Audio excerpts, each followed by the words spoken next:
Private Bradley Manning is accused of perpetrating the biggest intelligence leak in U.S. history. Now a military judge is determining whether he should face a court-martial. You're watching Inside Story Americas from Washington.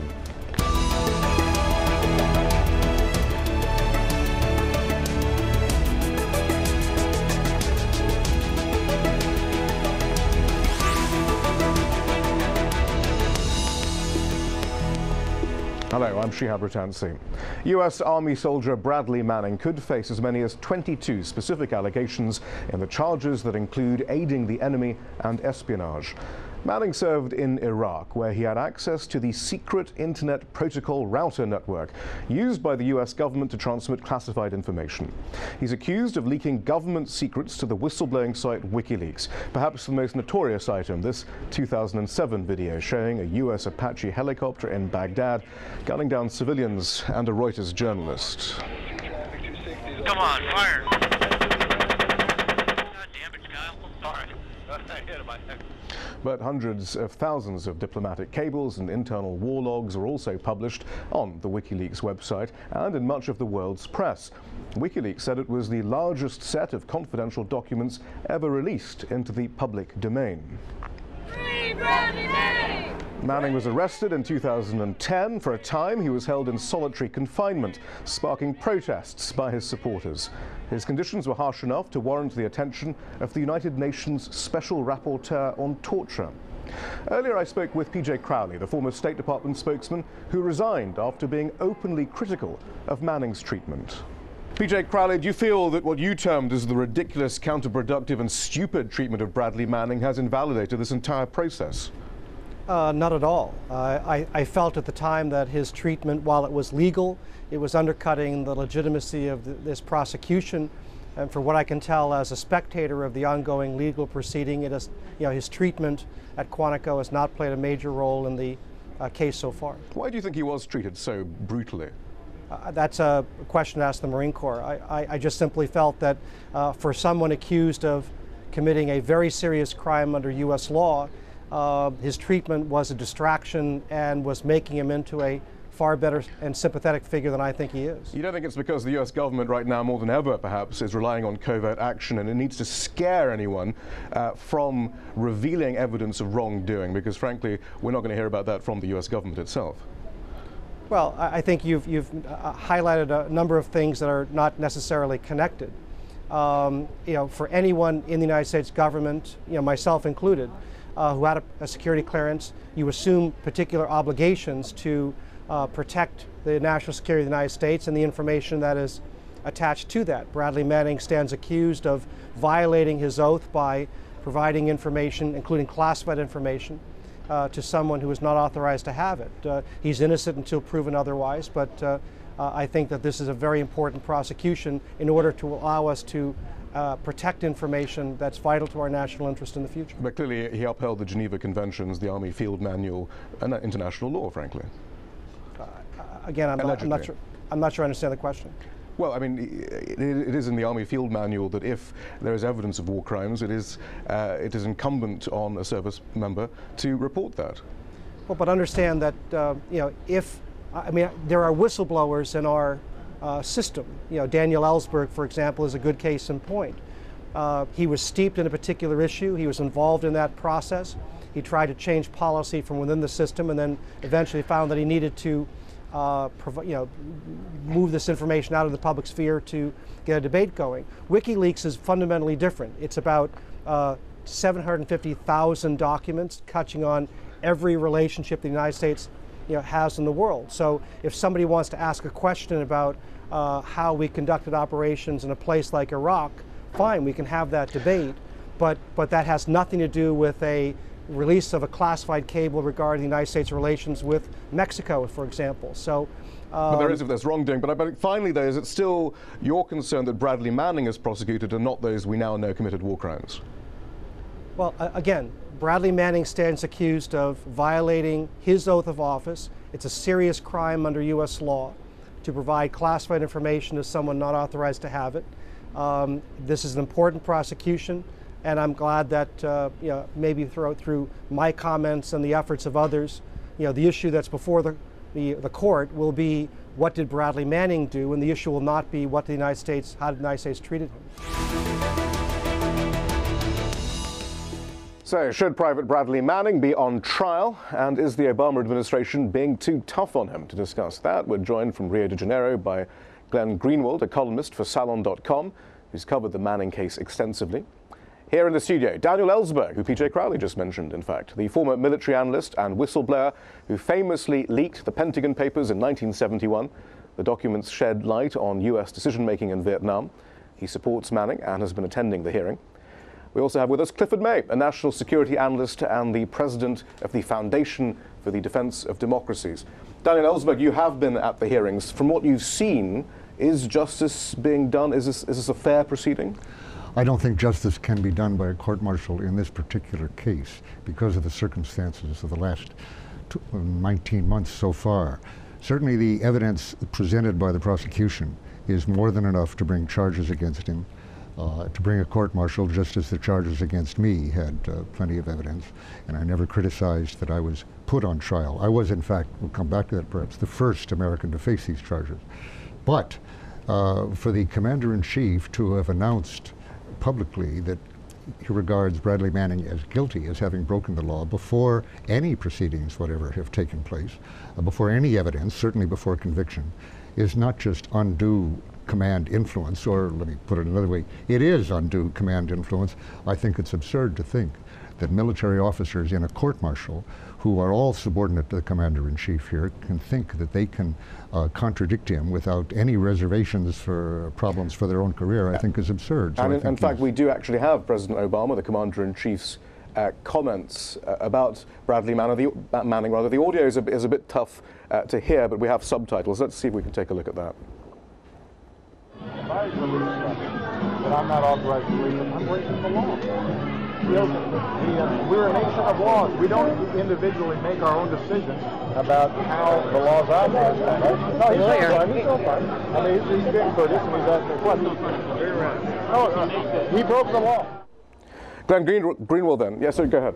If a general who's about to make a decision as a result of these proceedings on whether there's a court-martial, if the major general in charge of this had made that statement, this court-martial would not be going on. There would be no court-martial. If the Army Chief of Staff, if any general had said that, we just heard the Commander-in-Chief say that. So on the one hand, I'm saying, no, this court-martial has been incurably poisoned, I would say, by that misjudgment by President Obama. But second, there was one precedent for that with President Nixon. Once he immediately apologized, said didn't mean it, misspoke, and so forth, took it back. And he wasn't dealing with a military court-martial.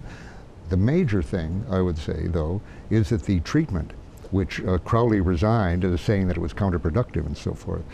Lawrence Tribe, the Harvard law professor who was President Obama's law professor, used different words along with 250 other law professors. The words he used about that conditions were inhumane, illegal, and immoral. And I think that had some effect, actually, in getting him changed to Leavenworth, after all, into decent conditions, but that was after 10.5 months. This trial should not be going on after that. Glenn Greenwald, though, PJ Crowley seems quite happy, though, that, as he says, the conditions aren't being taken into account of Bradley Manning's incarceration and so on. Would you agree that should be taken into account? Shouldn't we also be talking about the issue of whistleblowing as well, though? Well, two things. I mean, first of all, keep in mind that we are only in the very preliminary stage of this process, where the only purpose at the moment is not to determine his guilt, but simply to see if there's enough evidence to warrant a court-martial. As a result, Manning's lawyer, quite properly, is not showing all of his cards or making all of his arguments about why there's insufficient proof. And I certainly do expect, and this was PJ Crowley's point, that if the government wants to use any statements that Manning made while in detention for those 10 months, the fact that the captivity in which he was kept was something that the United States has called oppressive, inhumane, coercive, even torture, when done by other countries, prolonged solitary confinement, a refusal to allow him any meaningful contact with the outside world for all that time while he was in his cell. The fact that he was kept under those conditions will make any statements that he made inadmissible if there's any minimal justice, and will jeopardize the proceedings. And I do think there's a very good chance that the argument that Manning will make through his counsel, and at least I hope so, I don't know for sure, is that the amount of crime and deceit and corruption that he uncovered to the world, and did so in quite a careful way. I mean, remember, he actually went through and talked in advance about how he wanted the world to see what he was going to expose and the good that it would achieve, and it did, that it was actually an act that was justified, that it was an act of noble and important whistleblowing, that he was not able to invoke the standard channels because nobody would have done anything about it, as he saw when he tried to whistleblow once as part of the Iraq War, and he very well may turn to that defense once the actual court-martial begins. Clifford May, then, isn't that then the key point? If this does come to a court-martial there, he has exposed wrongdoing, he should be praised, he shouldn't be punished. No, I don't think so. Look, let's understand let's separate the issues, which I think P.J. Crowley tried to do. The major issue is that what he's accused of doing, and no evidence has been presented that it's not true, is that he voluntarily put on the uniform of the military of the United States. He volunteered for military intelligence. He was trained to not just protect documents, that was his basic job, and he stole not just a few documents on a few issues that bothered him where he thought he had no other redress. We're talking about hundreds of thousands of documents, I venture to say more than he could possibly have read. And he took all those documents and he did not give them to a reputable news organization like the New York Times, where, as Daniel did, a place I worked at one time, he dumped them on WikiLeaks. And the New York Times has said, The Guardian has said, the Committee to Protect Journalists in Le Monde have said that what WikiLeaks has done is deplorable, because they have put people in danger. So in other words, he clearly violated his responsibilities and oath. And the question is, should there be consequences for that? And I think there have to be consequences. Before we go on with the discussion, we should remind ourselves, though, that several internal investigations have been conducted by the Pentagon and the State Department, which have found no damage as far as they can tell. We actually have a letter from former Defense Secretary Robert Gates to Democratic Senator Carl Levin. He said the WikiLeaks documents did not jeopardize any U.S. intelligence or sensitive military operations. He wrote, quote, most of the information contained in these documents relates to tactical military operations. The review to date has not revealed any sensitive intelligence sources and methods compromised by this disclosure. And as far as we know, since Robert Gates wrote that, no other danger has been revealed by the U.S. government. Yeah, we're talking about hundreds of thousands of documents, so we don't know all the dangers. We do know that other documents released by WikiLeaks have put people in very distinct danger. I'll be glad to give you examples of those if you'd like. Because the government isn't. Well, yes. Well, take the one that the WikiLeaks documents that had showed that members of the opposition in Robert Mugabe's Zimbabwe have been talking to the U.S. government. Robert Mugabe, the dictator there. Was that really a secret? It was enough that Robert Mugabe's government then said those who talk to U.S. diplomats will be regarded as traitors and may be considered to be traitors. The committee happened. Have they come to harm? There was potential harm. I agree with you. Look, let me say this. Let's understand the issue of harm. If I go out and take a shotgun right now and shoot outside the window, I don't think my defense can be. I didn't hit anybody. He released. Look, what he did was he stole documents and he dumped them on WikiLeaks. That is a crime from which. Let's address this issue. If the military of any country in the world did not take steps against a soldier who stole documents and dumped them out, that military could not continue Daniel to exist. Ellsberg, your name is often invoked in this argument. You're a whistleblower. Bradley Manning is a data dumper. Can you see the difference? Do you accept this difference between what you did and what he did? Bradley Manning as, I don't know if he said it. I certainly see him as a whistleblower. I see him as, I identify with him very much. As a matter of fact, I've been waiting for a long time for somebody to take the kind of risks that he, in the chat logs, if they should prove to be, in fact, his conversations, as the prosecution is claiming, what he said was, I'm ready to go to prison for life or even be executed to get this out. Now, I think that's appropriate in matters of war and peace, to be able to take the risks in civil life that you routinely take in combat. And I've been waiting for a long time to say somebody to say that. By the way, that is not what his defense is claiming at this point. What his defense is claiming is that let me finish one point. What his defense is claiming is that he was a disturbed young man who did not know what he was doing. But again, this might just be for the pre-trial hearings. Well, we're also talking about what the truth is, not just what the defense arguments are now and how they may change when it's convenient later. Surely you, and I and Daniel and Glenn want to know what the truth is as well. Absolutely. Glenn, what were you about to say? Yeah, I mean, all you have to do is look at the chat logs that are the government's whole case is based on, where he says what his motive is, and they even asked him, why didn't you sell it to foreign powers? He said, I didn't want to make money. What I found was extremely disturbing about what my government was doing, and I wanted the world to know. But what's really interesting is the revisionism. You know, the kinds of things that we're hearing from Cliff May were exactly the sorts of things that people said about Daniel Ellsberg at the time that he leaked the Pentagon Papers, which now nobody will criticize because it turned out that what Mr. Ellsberg did was expose huge amounts of systematic lying that the U.S. government was doing to the American people about the Vietnam War. And yet, this is all the same things that we heard. Oh, he violated his oath, he jeopardized national security, none of which turned out to be true. And it's particularly amazing to hear Mr. May say he should have given it to the New York Times, a responsible newspaper.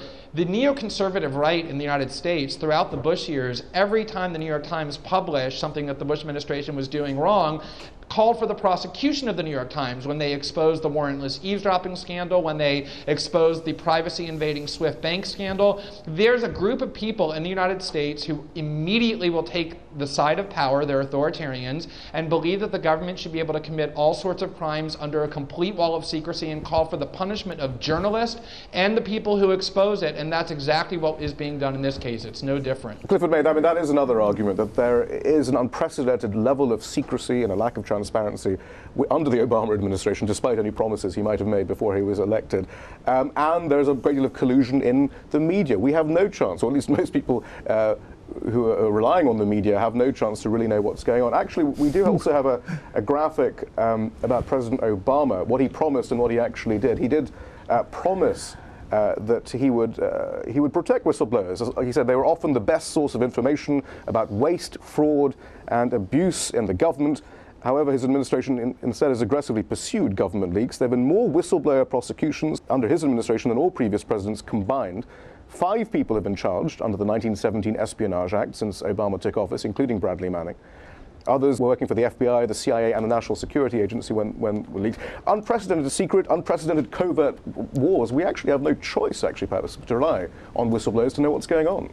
I don't accept the idea that Bradley Manning is a whistleblower. Again, had he found one thing that he couldn't get through the normal channels and had he turned it over to a proper journalist, I could see you might want to call him that. But I don't think under the Whistleblower Act, I don't think he qualifies. When you're stealing hundreds of thousands of documents, you don't know what's in them, and you turn them over in violation of your duties, that to me is not a whistleblower. It can be to you. I don't think that any court is going to see him as a whistleblower. I understand there's a reason those defending him, not including his attorneys, are saying that. By the way, it's very important to get the history right, which Glenn does not. Among other things, Times versus the USA was a very important case in which Daniel was involved. What it established was that the government had no power of prior restraint. It could not tell the New York Times, you may not publish this. The Times had a right to do it. What that case did not establish, and Glenn, as someone who follows the law, should know this, is that it's okay for people in uniform or for people who work in the government to say, you know what, I think I want to steal this document and give it out. It wasn't even okay for Daniel to do it. Again, many people defend him, and I understand why, but he was not acquitted. What happened in that case was that there was a mistrial. So you think Daniel Ellsberg is a felon, basically? I have not said that, and I wish you and I wish Glenn wouldn't say, why don't Cliff you must answer that? Do you this think and Daniel must believe Ellsberg that belongs based in on how prison? this group leaves. I wish you would listen to what I'm saying. Cliff, why don't you answer that? Do you think Daniel Ellsberg belongs in prison? Let me finish this sentence and then I'll take your question. What happened was there was a mistrial. And the fact that there was a mistrial under U.S. law is very important. There was a mistrial because the prosecution overstepped the bounds and the judge said, we can't go ahead with this. That is a good thing. No, there may be, in this case, they may say that we can't go ahead because what Obama said has poisoned the waters. I don't think that's true. I think what Obama said is, if this guy did what he's accused of doing, if he turned over all these, if he stole these documents and turned them over, then he's guilty and there have to be consequences. So let's understand. He failed to say that. If he had said if he's guilty, then no one would be criticizing. It's quite different. I understand. Let me go back to the point that's come up so many times, the comparison between, as Glenn said quite correctly 40 years ago, everything that has been said condemning Bradley Manning and condemning WikiLeaks, everything was said about me and about the Pentagon Papers at the time. Take the quote you had from President Obama, by the way. Someone asked him later on in that same conversation, somebody asked him, isn't Bradley Manning accused of doing what Daniel Ellsberg did, which is in fact the case. And he said, no, Daniel Ellsberg's material was classified in a different way. Well, that's true in a way. Mine was top secret. sensitive. His is all secret or lore, unclassified. But in the case of 7,000 pages of top secret documents, I assure you, was described as a dump. You'd read it all, hadn't you? You'd read it all. I'd read it all. Of course you had. You think Bradley Manning read all his cables? Do you think so? No, actually I don't. And so but that's okay. He was giving out stuff he didn't know what was in it or who might be harmed. Yeah, let's go on. I would say that what WikiLeaks did and what the newspaper did, what Bradley Manning did, is not beyond question or criticism any more than what I did. You disagree still with what I did. Fine. You're entitled to that opinion. I haven't quite said that, but that's a separate conversation. I'm just trying to get the historical record correct. Okay, but the historical record actually is that my prosecution ended not because the prosecutor had made mistakes, as you said mistakenly there. It was because the president had, in fact, not, and it wasn't he said that I was not guilty, guilty. He had, in fact, committed a variety of crimes, none of which, by the way, are illegal now under the Patriot Act since 9/11 under FISA. Warrantless wiretaps, a burglary into my doctor's office to get information to blackmail me with in an attempt to incapacitate me totally, now claimed to be legal, as Glenn, by the way, has brought out very clearly, astonishingly claimed to be legal now. So all of those things were done then, and my judge then said at that time, Matthew Byrne, this offends a sense of justice. And what I'm saying is that the way they've been treating him now offends of justice, but in terms of what he actually did, I regarded the motives, there's a difference. His was field level reporting, secret or less. Mine was top secret, high level commission. As a result, by the way, what was in the Pentagon Papers revealed no actual domestic crimes. Glenn Greenwald. His material did reveal. We are running out of time, but Glenn Greenwald, I mean, that is an interesting point, that much of the Pentagon Papers might actually, or what was once wrongdoing is no longer wrongdoing. But the fact remains, though, that what Bradley Manning has revealed, there is a great deal of wrongdoing, potential war crimes and so forth, and yet no one has been prosecuted for what we've discovered from those WikiLeaks, where we are just simply concentrating on Bradley Manning. It seems a bit strange. This is justice in the United States. I mean, the only person who exposed the warrantless eavesdropping program of the Bush administration was the only person who paid a price. That was the whistleblower Thomas Tam, who told the New York Times about it. If you look at what was revealed to the world, you see things like Hillary Clinton ordering diplomats at the UN to spy on UN officials in violations of treaties, the American forces in Iraq being instructed to overlook torture and human rights abuses by the Iraqi forces under their control, State Department denials about the U.S. role in the war in Yemen that turned out to be utterly and completely false, massive amounts of civilian deaths and lying about it by U.S. forces in Iraq, all of which were exposed to the world exclusively by these documents that Bradley Manning is alleged to have released. And the foundation in Australia, which gives out the equivalent of the Pulitzer Prize, the Walkley Foundation, just awarded WikiLeaks and Julian Assange the highest level of journalism award on the grounds that they produce more critical scoops for the world than every other media outlet in the world combined. And that's why if Bradley Manning is responsible for it, he deserves a medal. Clifford May, then, I mean, you may not agree with how we learnt about some of this information, but at the very least, are you concerned about what was revealed within this information, and don't you think action should be taken? Well, I thought this conversation was about Bradley Manning, but if crimes are revealed, sure, crimes should be investigated. I don't think they should necessarily be prosecuted or convicted on this and other TV shows, but yes, you should look into it. And if Bradley Manning was mistreated, I agree with PJ Crowley. One should look into that. None of that alleviates Bradley Manning of the responsibility of what he did. Why did we know about many of these issues? May I give an exact example here? We only have about 30 seconds left. Really? Okay. The first thing that he revealed was the video of the Apache helicopter attack, which began as a mistaken attack on civilians, but ended with murder. It ended with the deliberate hunting down and shooting of an unarmed, wounded civilian in civilian clothes. He was in fact a Reuters journalist, but they didn't know that. What I know as a former Marine company commander and someone who trained a battalion in war crimes, laws of war, that was murder. And what he said, now, I was shocked that the military today, first I was struck that the military are still charging him specifically with releasing that video, which should have been released. The real question is, why did others not release it? It was the right thing to do. Clifford May, we have 15 seconds. How can we trust U.S. authorities given what we now know is going on? I don't expect the government ever to be trusted, but a government does have to keep some secrets, and those in uniform are obligated to do it. And if President Obama should not be saying who is guilty of various crimes, Daniel, with all due respect, you shouldn't be saying people are guilty of murder until they've had due process. And then we must leave it. Clifford May, Daniel Ellsberg, I'm so sorry. We didn't identify who the murderers were, but Daniel I said Ellsberg, murder was being Glenn committed Greenwald, in front of our eyes. We were watching murder. I think this will go, I mean, it's a very serious issue. It'll go on into the coming hours, I have a feeling. But that is it from the team in Washington, D.C. for now. We want to hear from you. Tell us what stories you think we should be covering. Send your ideas directly to us at InsideStory@aljazeera.net.